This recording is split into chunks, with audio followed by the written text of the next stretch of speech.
Salam, Bu. Shalom. Salam, Bu. Salam Bu Rita. Kelas kita sore ini dan kita akan membahas satu kitab, bagian dari kitab suci kita yang paling kontroversial, yang sering kali dipertanyakan, yaitu kitab Kidung Agung. Mengapa kitab yang dirasa berbau porno ini bisa masuk ke naskah-naskah suci?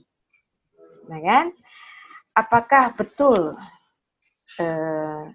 kitab ini bercerita tentang hal-hal yang porno? Nah, ini nanti kita akan bahas satu persatu dan kita tidak ada ayat yang kita tinggalkan. Jadi kita bicara tentang kitab Kidung Agung secara menyeluruh supaya Anda dapat mengerti konteks dari kitab ini.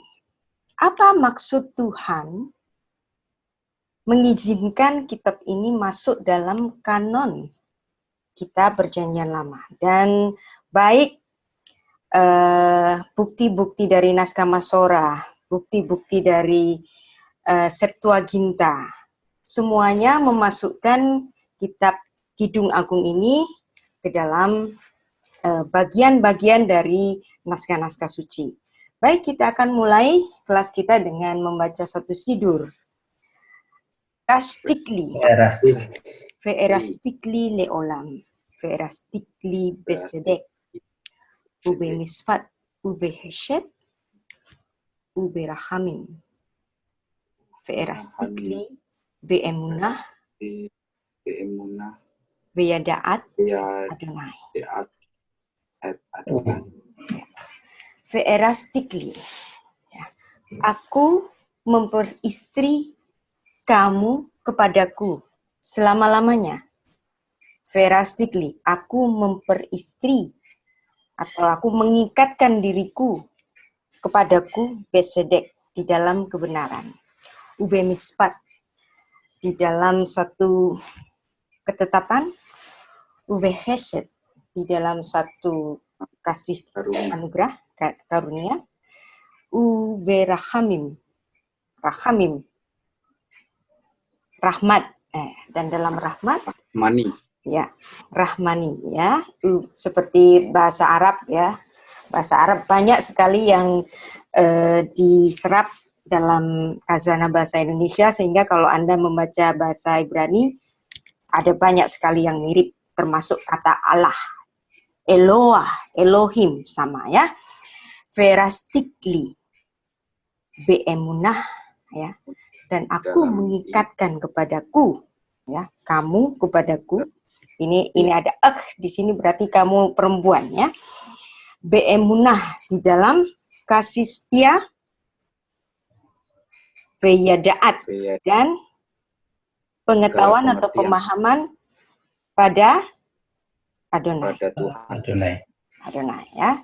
Jadi paham ini kenapa hal ini dipilih sebagai sidurnya orang Israel, karena Israel sebagai mempelai perempuan dari Tuhan, ya. Jadi ini adalah sidur Yahudi yang terkenal, diambil dari Hosea pasal 2 ayat 18 sampai 19, suatu pernyataan yang indah bahwa tidak ada yang dapat memisahkan kita dari kasih Allah, karena Allah sudah berkata sendiri, ve'erastikli, dan aku mengikatkan kamu padaku sebagai istri.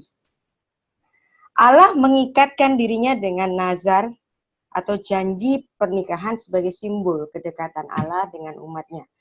Kedekatan ini digambarkan sebagai ikatan suami istri ini yang membawa hubungan kuat antara kita dengan Tuhan. Dan ini adalah misi yang diberikan kepada di dalam satu kitab yang akan kita pelajari hari ini, yaitu kitab Kidung Agung.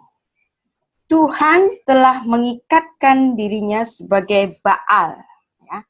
Baal itu tidak selalu sebagai nama dari dewanya orang Kanaan, karena kata Baal sendiri artinya itu adalah suami atau master atau tuan. Tuhan menjadikan dirinya sebagai Baal, Baal laik, ya, sebagai suami bagi kamu. Ya, di sini, Pak Edward, apa artinya? Ba'alai? Kata feminin, orang kedua.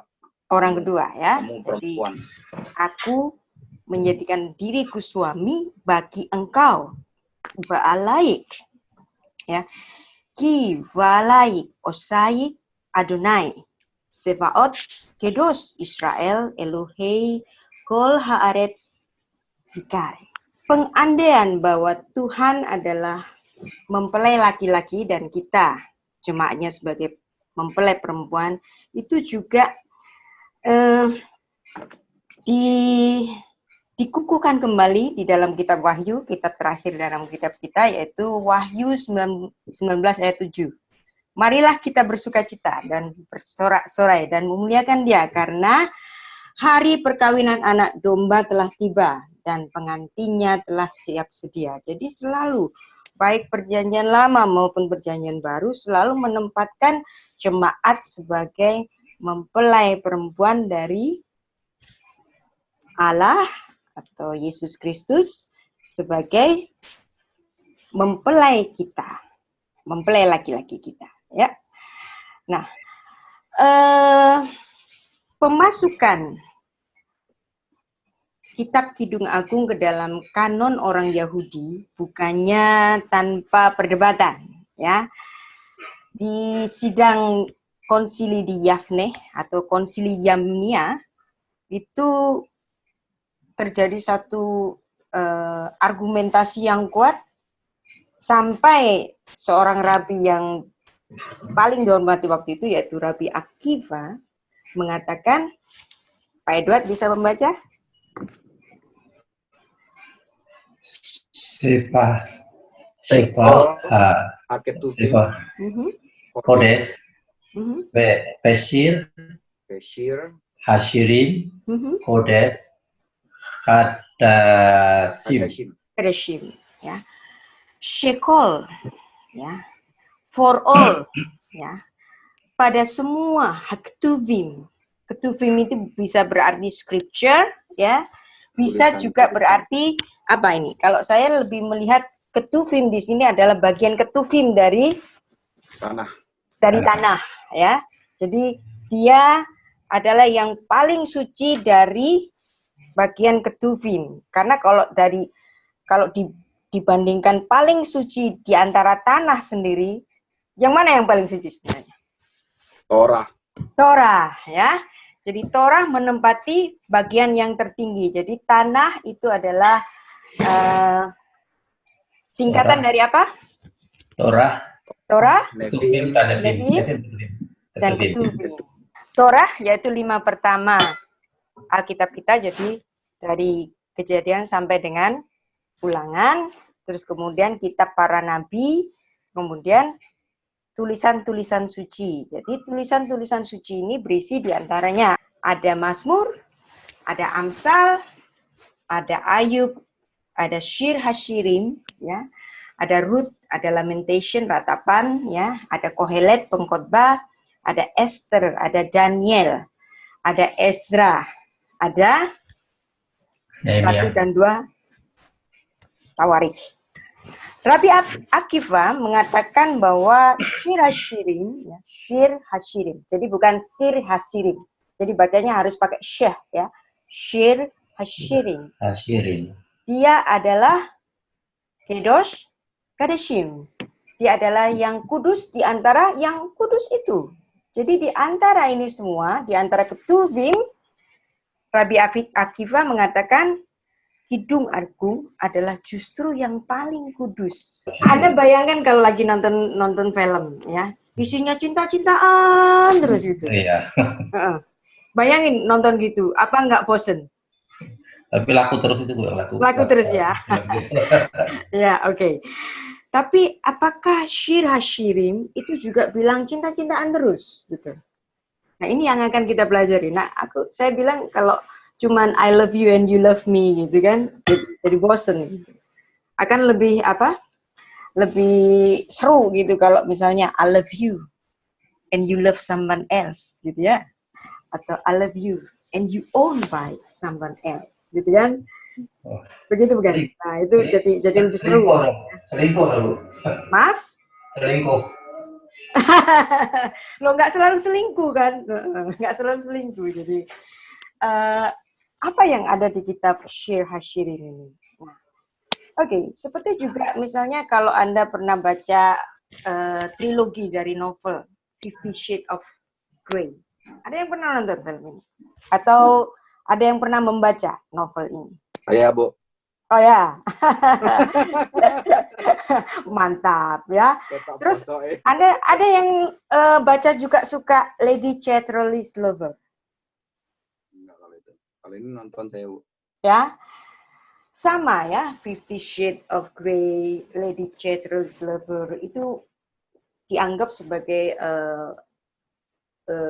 novel-novel porno. Tapi sebenarnya kalau Anda membaca baik-baik apa yang ada di novel Lady Chatterley's Lover, terutama buat orang-orang yang suka sekali dengan sastra, coba temukan ada nggak cursing di situ, ada nggak omongan-omongan yang nggak senonoh di situ. Justru sopan gitu kalau saya bilang, ya walaupun ada cerita tentang itu, gitu ya. Nah. Tentang porno atau tidak, jadi bobot porno atau tidak, itu biasanya tergantung dari kitanya itu mau lihatnya di mana gitu ya. Begitu bukan? Kabar porno apa enggak gitu ya. Begitu bukan? Begitu, Apakah betul-betul kitab Kidung Agung itu bicara tentang satu hal yang porno-porno, yang enggak senonoh, yang seharusnya enggak seharusnya masuk dalam Alkitab kita gitu kan? Ya. Nah, baik, ya. Sebenarnya kalau Anda melihat gambar ini, ya, dan tulisan yang saya kasih di sini, Kitab Kidung Agung, Balada Cinta Tak Terbeli, drama 7 babak. Dan di sini Anda lihat di sini ada bunga yang dibuang di undakan dari mungkin taman atau undakan dari teras menuju rumah besar gitu ya. Jadi ini adalah satu cinta yang ditolak. Jadi sebenarnya dalam kitab Kidung Agung. Jadi drama 7 babak ini akan satu persatu kita pelajari hari ini ya. Oke, drama 7 babak ya. Sebenarnya kan kitab Kidung Agung kan berisi berapa pasal? 8 ya. Tapi babaknya ini saya memakai penafsiran yang 7 babak ya. Apa yang saya berikan di sini adalah satu kajian sastra ya. Jadi ini bukan satu teologi baru ya. Seandainya saya menafsirkan sisi sastra di situ dan Anda tidak setuju, Anda boleh memberikan argumen ya. Bebas saja ya. Jadi di sini karena ini bukan doktrin, Anda bebas untuk mengemukakan pendapat. Misalnya saya mengatakan ayat ini artinya ini, dan Anda nggak setuju. Jadi Anda bisa raise hand, langsung saja ketidaksetujuan Anda itu di mana gitu. Karena saya beda dengan pendeta yang khotbah di gereja, beda ya. Kita di sini belajar bersama-sama. Jadi melihat kitab ini dari sisi sastra. Dan kita menafsirkan bersama-sama secara pesyat ya, kajian kata bahasa Ibrani satu persatu dan kita memahaminya ya. Memang nggak semua ayat akan kita baca naskah Ibraninya, akan saya pilih ayat-ayat yang penting-penting karena kalau dibaca dikaji satu-satu semua bisa sampai seminggu ngomongin itu saja ya. Baik, yang pertama 7 babak. 1. Gadis sulam di perkemahan Salomo. Terus yang kedua, gembala kekasihnya datang. Yang ketiga, gadis sulam rindu akan gembalanya. Yang keempat, gadis sulam dibawa ke Yerusalem. Yang kelima, mimpi sang gadis. Saking kangennya sampai ngimpi-ngimpi ya. Terus kemudian yang keenam, rayuan Salomo yang terakhir. Terus yang ketujuh, gadis sulam pulang. Nah, kalau Anda melihat pokok bahasan yang kita baca di sini, kira-kira ada pernikahan nggak antara Salomo dengan gadis sulam? Gak situ. Nah, Kak Sito ya. Kasih tak sampai. Kasih tak sampai ya. Tapi memang ada banyak sekali tafsiran-tafsiran yang justru melihat ini adalah kasih dari Salomo. Dan Salomo menyamar sebagai gembala. Apakah betul Salomo itu sampai menyamar sebagai gembala dan si gadis sulam ini nggak tahu gitu kan? Orang kalau sudah kesemsem dan sangat mencintai kekasihnya, masuk ke arunek nyamar ya, gitu ya. Tapi nggak apa-apa, itu kan satu tafsiran yang akan kita bersama-sama pahami. Saya tidak menyalahkan tafsiran itu, barangkali betul, tetapi di sini kita akan mempelajari satu wawasan yang baru, yang dimana sebetulnya kitab ini bercerita tentang satu cinta yang tidak dapat dibeli. Ya, cintanya si gadis sulam yang tidak dapat dibeli oleh raja yang super kaya, dari kerajaan yang super power, dari segala kemuliaannya sampai rayuan-rayuannya nggak kalah sama kekasihnya sendiri, si Raja Salomo ini. Jadi kita mempelajari satu sisi yang berbeda dari tafsiran-tafsiran yang umum, bahwa ini sebenarnya bukan nyanyian pernikahan antara gadis sulam dengan Raja Salomo. Kajian kita adalah kajian sastra, maka kita akan mempelajari beberapa majas, yaitu majas superlatif. Majas itu adalah gaya bahasa ya. Majas superlatif dan majas tautologia. Jadi superlatif misalnya syir hasyirin, lagu dari segala lagu-lagu, yaitu majas superlatif. Jadi seperti juga kalau orang Ibrani suka ngomong syamaim asyamaim. Kira-kira apa kalau saya ngomong syamaim asyamaim? Langitnya langit. Langitnya langit. Jadi tempat apa itu kira-kira? Tempatnya Tuhan. Tempatnya Tuhan bertahta. Jewish tradition itu membaca kitab Kidung Agung sebagai satu alegori relasi antara Tuhan dengan Israel. Nah, sementara yang Kristen sama saja ya, melihat ini juga sebagai alegori antara jemaat Kristus, ya, jemaat Kristus sebagai mempelai perempuannya, juga Yesus Kristus sebagai mempelai laki-laki. Mempelai laki-laki atau Yeshua Mashiach dalam bahasa Ibrani-nya ya. Oke, dalam beberapa tafsiran itu melihat bahwa kitab Kidung Agung ini sebagai satu sastra kiastik ya. Jadi yang pertama itu opening words of mutual love and desire ya. It is really a mutual love? Kayaknya enggak deh ya. Terus habis itu ada young man's invitation to the young woman. Nah, yang menarik di sini adalah pusat kiastiknya, yaitu center, itu adalah wedding day.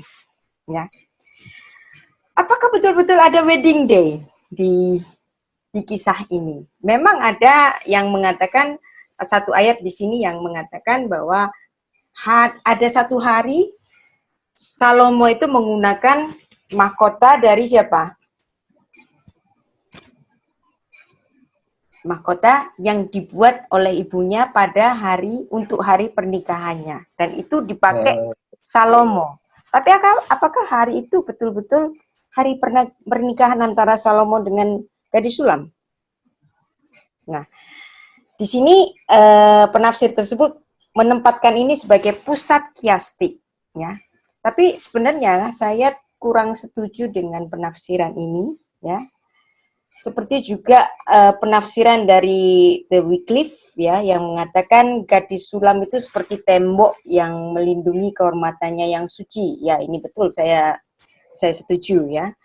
Hanya kepada peminangnya, yaitu Raja Salomo, gadis ini menyerahkan dirinya. Apakah betul dia menyerahkan pada Raja Salomo? Dia tidak menolak Salomo. Apakah betul dia tidak menolak Salomo? Ya. Dia memberikan damai sejahtera kepada sang raja. Artinya dia memberikan dirinya kepada Salomo. Seperti juga namanya ya, Sulam. sama shalom itu dianggap sebagai dua kata yang memiliki sores yang sama atau memiliki akar kata yang sama. Ya. Kebanyakan penafsir dan pengajar Alkitab baik kuno maupun modern mengajarkan bahwa Salomo dalam Kidung Agung ini adalah lambang dari Kristus dan gadis sulam adalah lambang gereja. Sesungguhnya dalam kitab ini Salomo bukanlah lambang dari Yesus Kristus ya atau Yeshua Mashiach. Apabila membaca Kidung 6 ayat 8, ternyata Salomo itu sudah memiliki berapa istri?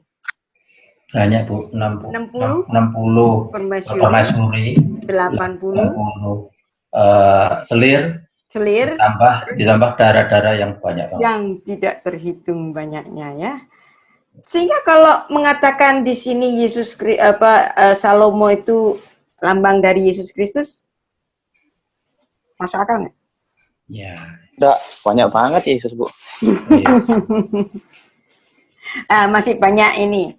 Istrinya Raja Cungkuo, Kaisar Cungkuo ada 5.000. Ya, oke. Kita belajar tentang Salomo ya. Jadi Salomo itu adalah raja yang diberikan hikmah yang luar biasa, juga kekayaan yang luar biasa ya. Ditulis dalam 1 Raja 4:29 ayat 34, saya baca yang ayat 32 saja, bahwa dia juga mengubah 3.000 amsal dan nyanyian ada 1.005 ya. Dan mungkin semua nyanyiannya itu tidak ditulis dalam Alkitab, barangkali ada di kitab-kitab yang lain yang mungkin sampai hari ini belum ditemukan ya. Juga amsal yang jumlahnya 3.000 ini mungkin belum seluruhnya ditemukan. Dan dia mengubah 3.000 amsal, nyanyiannya ada 1.005. Jadi amsal, masyal bahasa Ibraninya ya. Masyal itu adalah masculine noun. Jadi verbanya berarti apa? Masyal juga tapi ngikutnya beda ya. Pak Edward, ini apa tensesnya? Kal. Tenses. Katal. Ya. Pilihannya kal. Ya. Orang ketiga Tunggal laki-laki. Tunggal laki-laki ya. Terus ada juga moshel, orang yang ruling, orang yang memerintah. Nah, kata moshel hari ini itu dipakai dalam artian gubernur ya, moshel. Di sini ada majas superlatif, shir hashirim asher lishlomoh ya. Shir lagu, hashirim dari segala lagu-lagu atau kidung dari segala kidung. Makanya terjemahannya bahasa Indonesia menerjemahkan sebagai kidung agung. Kidung dari segala kidung. Kidungnya kidung. Asher yang li shlomo dari Salomo. Di sini ada majas superlatif seperti tadi saya bilang ya. Muklak ya, majas superlatif. Shir hashirim, syamaim hasyamaim ya. Nah, ini adalah yang paling top dari lagu ya, yang paling top dari langit ya, yaitu tempat Tuhan bertahta, syamaim hasyamaim ya. Kalau better itu tov atau yoter ya, tov yoter atau kalau the best itu hatov peyoter ya, atau kalau the most paling itu haki biasanya, atau enough ya, lumayan. Jadi di sini ada kisah cinta segitiga yang ditulis di kitab Shir Hashirim ya, kitab Kidung Agung ya. Kitab Kidung Agung barangkali ditulis pada kira-kira tahun 1020 sebelum Masehi, sesudah Bait Allah itu dibangun ya. Pada waktu menulis ini Salomo itu sudah memiliki permaisuri ya. Ada berapa? 60, kemudian selirnya ada 80, dan saat itu hatinya tertambat pada seorang gadis desa, ya, yang dari area kekuasaannya dan dia membawa di perkemahannya. Ya. Kitab ini adalah nyanyian pernikahan yang terbaik yang pernah digubah, tapi apakah ini adalah nyanyian pernikahannya Raja Salomo? Nah, itu akan kita buktikan. Benar apa enggak sih, gitu ya. Nah, tokoh-tokoh dalam kitab Kidung Agung ini yang pertama pastilah gadis Sulam, ya. Terus yang kedua adalah kekasihnya, yaitu sang gembala. Kemudian ada ibu atau saudara laki-lakinya, ya. Kemudian ada putri-putri Yerusalem, ada Raja Salomo, ada putri-putri Sion. Jadi putri-putri Sion ini adalah satu gambaran alegori dari penduduk yang tinggal di Yerusalem. Nah, nama Sulamit itu hanya terdapat satu kali dalam Kidung Agung pasal 6 ayat 13. Dan belum juga dapat dijelaskan siapakah dia sebenarnya. Apakah ini sebuah nama? Jadi, kata Sulamit itu ada yang mengatakan bahwa ini adalah bentuk feminin dari nama Shalomo. Karena keduanya itu berasal dari sores yang sama, gitu ya. Jadi ada yang mengatakan ini sebagai julukan saja, sebagai nama dari gadis itu. Ada yang mengkaitkan kata Sulamit ini dari kata Sunem, yaitu satu daerah di utara yang dekat Danau Galilea, ya. Itu Salomo sempat berjalan-jalan di sana dan membawa gadis ini ke perkemahannya, ya. Nah, isi kitab Kidung Agung, ya, gadis Sulam, yaitu lambang feminin dari gereja, yaitu lambang bagi Hawa yang baru. Ya, kalau Hawa yang lama, yang di Taman Eden itu, dia jatuh dalam godaan nggak? Jatuh, Bu. Jatuh ya, tapi yang di kitab Kidung Agung ini, gadis Sulam adalah sosok Hawa yang tidak jatuh ke dalam godaannya, coba, ular. Nah, siapa yang jadi ular nanti? Salomo. Anda sudah bisa membayangkan, yang jadi ular justru Salomo, ya. Di mana gadis Sulam ini ditemukan? Kira-kiranya di Baal Hamon. Jadi ada satu perkebunan anggur yang namanya Baal Hamon. Dan Baal Hamon ini adalah salah satu nama dari dewa, ya, salah satu nama dewa Baal. Nah, dewa-dewa Kanaan kan dipanggil Baal. Jadi karena Baal itu apa tadi artinya? Suami. Suami. Jadi agama-agama pagan pun itu juga menempatkan dewa-dewa mereka itu sebagai apa? Suami, ya. Dan mereka sebagai mempelai perempuan. Makanya kenapa ada Kedesyah di dalam kuil-kuil Baal? Karena itu melambangkan kedekatan antara dewa-dewa dengan umatnya. Sehingga di kuil-kuil Baal itu seringkali terjadi pesta orgi, ya. Dan itu sebagai satu ritual. Kenapa para pelacur, baik itu pelacuran bakti maupun semburit bakti, itu ada di kuil-kuil Baal. Dan ini sangat dilarang dalam agama Yahudi. Apapun praktek-praktek pelacuran bakti maupun semburit bakti itu sangat dilarang. Karena ini adalah cara dari mereka ketika mereka menyembah dewa-dewa mereka, yaitu yang disebut dengan Baal. Kata Ibrani shir itu artinya nyanyian, ya. Atau dalam Septuaginta itu dinamakan dengan asma-asmaton. Jadi lagunya lagu dari lagu-lagu. Jadi sama juga seperti orang Yahudi kalau memberikan judul shiring, ya. Dan lucunya atau anehnya, ya, kitab ini itu justru dibacakan pada waktu Hari Raya Paskah. Hari Raya yang sangat suci bagi orang Yahudi. Tapi mereka justru membaca kitab Shira-Shirim. Kok bisa gitu ya? Kok aneh? Yang kita itu nggak habis pikir bagaimana kitab ini bisa masuk kanon, Apalagi dibacakan pada hari raya yang paling suci, yang paling besar bagi orang Israel, yaitu hari raya Paskah, ya. Jadi mereka selalu membaca 5 gulungan-gulungan kitab yang dalam kategori Megillot, ya. Megillot itu adalah jenis pluralnya. Berarti singularnya apa kalau Megillot itu plural? Megilah. Megillah, ya. Jadi Megillah Kidung Agung Shir HaShirim itu dibaca pada hari raya Paskah. Nanti kalau hari raya Pentakosta membacanya kitab Rut. Kenapa kitab Rut? Kita sudah masuk ke pembahasan Rut, bukan?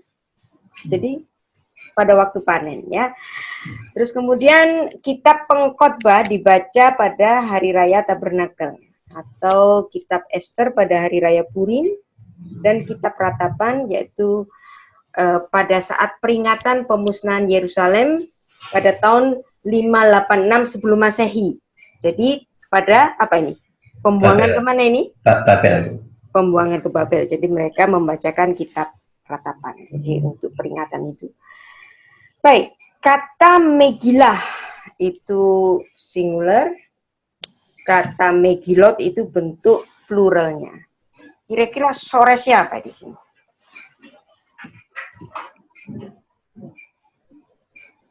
Gimel, Lamed, He. Gimel, bukan. Lamed, apa? Ada yang hilang kah, Bu? Hah? Kan sores nggak selalu 3. Gimel Lamed. Gimel, Lamed. Ya, berarti apa? Gal. Gal itu artinya apa? Gelinding bola. Ya, menggelinding. Ya, artinya menggelinding. Kalau gal itu Oh, ada gulungan ya? apa? Gulungan. Gulungan, ya? Jadi itu merujuk kepada kitab yang digulung. Ada satu artis yang namanya Gal. Siapa? Gal Gadot. Gal Gadot, ya. Dari Asli ngerti ya, lo nak ayu lo. ya. Ya. Boleh soalnya Ayu, ya. Iya. Jadi, dari sores yang sama dengan Gal ini. Kita mempelajari keteguhan cinta si gadis sulam, ya. Jadi dia itu dibayar mahar yang mahal oleh Raja Salomo. Dan dia tetap bilang enggak, gitu. Rekaman dari pertikaian atau argumentasi, boleh enggak sih, layak enggak sih kitab Shir HaShirim itu dimasukkan dalam kanon. Nah, ini juga menjadi satu percakapan dalam sidang di dalam satu konsili, yaitu konsili Yamnia atau Yavne, itu kira-kira pada akhir-akhir abad pertama, ya. Dan banyak tokoh-tokoh di situ, di antara Rabbi Akiva, itu dia yang memberikan satu statement yang sangat keras, ya, atau tidak selayaknya Kidung Agung ini dibuang dari bagian Ketuvim. Karena Shir HaShirim itu adalah justru yang kudus di antara yang kudus dari segala yang tertulis dalam bagian Ketuvim tadi. Apakah pendapat dari Rabbi Akiva ini dapat kita terima? Dan buktinya pendapat dari Rabbi Akiva ini secara tradisi itu diikuti oleh seluruh para penganut Yahudi Rabbinik, dan mereka membacakan justru kitab Shir HaShirim itu dibacakan pada hari yang tersuci, yaitu Paskah. Hari Raya Paskah, hari raya yang besar. Kenapa sih kitab itu bisa masuk ke dalam bagian yang paling suci? Sebenarnya kalau kita membaca pada Kejadian 2 ayat 24, ya. Sebab itu seorang laki-laki akan meninggalkan ayahnya dan ibunya, bersatu dengan istrinya, sehingga keduanya menjadi satu daging. Yang artinya hubungan antara laki-laki dan perempuan, termasuk unsur seksualitas di dalamnya, itu ada dulu atau ada belakangan setelah kejatuhan manusia.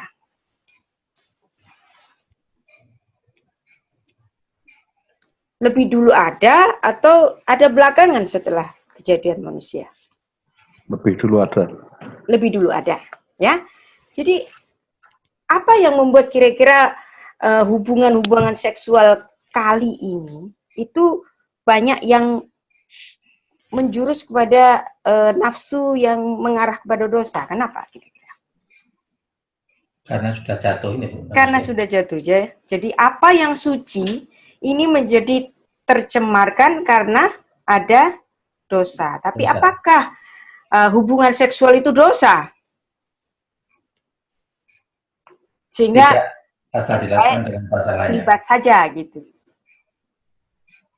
Kalau Alkitab kita menganggap baik selibat maupun yang menikah dua-duanya baik, ya. Anda boleh selibat kalau memang itu satu pilihan dan Anda bisa konsisten di situ dan tidak berbuat dosa dan boleh selibat. Jadi menikah juga boleh karena menikah itu bukan suatu dosa karena seksualitas itu bukan satu dosa. Ya, mereka berdua itu keadaannya apa? Telanjang, ya. Ha Adam feisto, ya. Nah, di sini diterjemahkan dengan manusia. Kenapa nggak diterjemahkan dengan Adam? King James juga menerjemahkan dengan the man. Kenapa ini nggak diterjemahkan dengan nama Adam? Adam itu kan laki-laki ya, Bu ya. H itu ada kata penunjuk. Jadi laki-laki itu. Karena Laki-laki itu itu. masih Ya. Kenapa? masih pakai apa namanya? Aduh, definite artikel. Ya, Di sini ada definite artikel, ya. Ah, Ketentuan dalam naskah Ibrani, kalau ada definite artikel itu hanya bisa ditujukan kepada satu kata benda, tapi bukan nama. Kalau nama itu nggak dikasih definite artikel karena nama itu sudah definite menurut orang Yahudi, ya. ya. Beda dengan sastra Yunani, ya. Kalau sastra Yunani misalnya Yeshua, nah itu bahasa Yunaninya nulisnya Ho Yesus, ya. Kenapa bisa kita menyebut dia dengan nama Yesus? Karena para rasul itu menyebut nama Yeshua. Di dalam bahasa Ibraninya apa? Ho Yesus. Jadi kita boleh menyebutkan antara Yesus, Yeshua, sakarepmu. Yang penting nggak ada yang menyalahkan. Oh, kamu salah ngomong Yesus, yang betul Yeshua. Saya bilang dua-duanya betul, karena nama Yesus itu diambil dari transliterasi yang diambil dari naskah suci juga, ya, yaitu naskah bahasa Yunani untuk Perjanjian Baru, ya. Jadi Yesus, Yeshua, dua-duanya betul, ya. Baik, Ha Adam, kenapa diterjemahkan sebagai manusia? Karena di sini ada definite artikel. Kalau nggak ada definite artikelnya, maka biasanya LAI atau King James itu menerjemahkannya dengan Adam sebagai nama. Jadi bukan sebagai manusia. Karena Adam itu memiliki dua arti. Bisa artinya manusia itu, ya, manusia. Bisa dalam artian nama bagi orang itu, manusia yang pertama, ya. Paham? Jadi di sini kita sudah mempelajari bahwa seksualitas itu sudah ada sebelum kejatuhan manusia. Ya. Kalaupun ada perilaku yang menyimpang dalam hal seksualitas itu terjadi karena dosa tadi. Tapi apakah seksualitas itu dosa? Enggak, ya. Karena hubungan laki-laki antara perempuan yang Tuhan memberkati mereka dengan beranak pinaklah. Kidung Agung ini, ya, satu kitab yang memberikan satu model, ya, yang bersifat memperbaiki antara dua ekstrim dalam sejarah, ya, meninggalkan kasih pernikahan dan perilaku seksual yang tidak wajar, ya, juga anggapan yang keliru tentang seks, ya. Kidung Agung dalam Perjanjian Baru itu dibahas dalam kitab Ibrani 13 ayat 4, yaitu yang menuliskan, hendaklah kamu semua penuh hormat terhadap perkawinan dan janganlah kamu mencemarkan tempat tidur. Ya. Jadi walaupun ada banyak kritik yang yang tertuju kepada kitab ini bahwa ini kitab ngomong tentang porno, tentang cinta birahi antara pria dan wanita. Tapi apakah memang bercerita tentang itu, kita akan buktikan bersama-sama.